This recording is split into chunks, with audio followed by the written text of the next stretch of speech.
recently, I'm doing some research with some of my colleagues in Germany on um, brain hemisphere priming.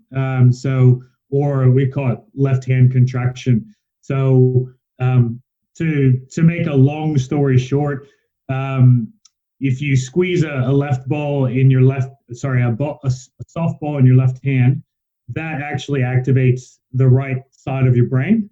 If you squeeze a softball in your right hand, that activates the left side of the brain, just in general.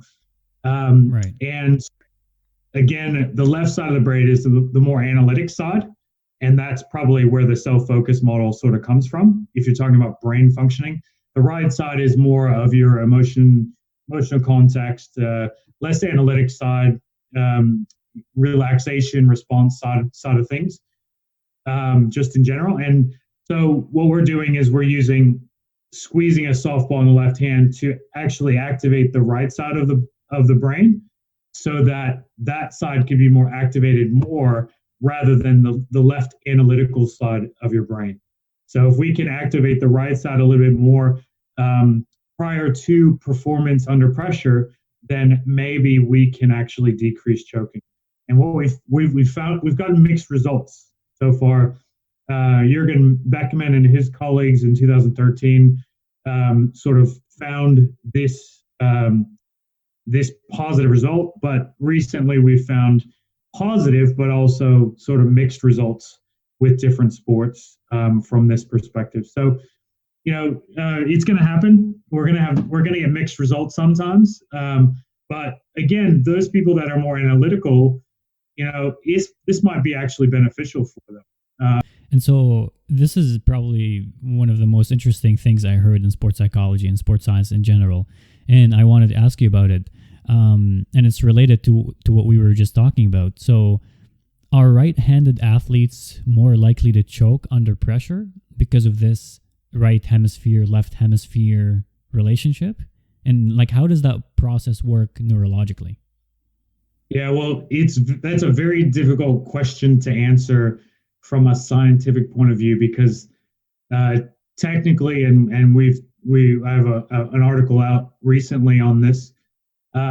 Technically, there's less left-handed people in the world, so it's very difficult to really get an understanding of this.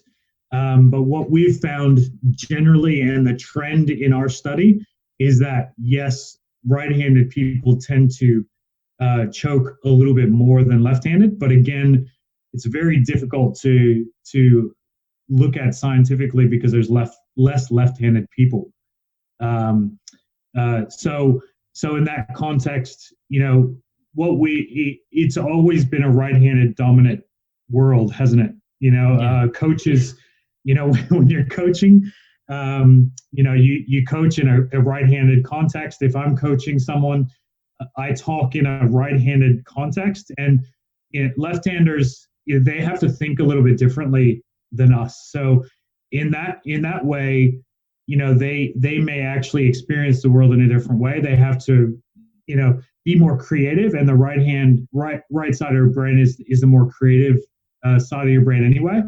So, the left-handers actually, they have to consider things from our perspective and theirs. They have to translate things. They have to be more creative in how they do things. So they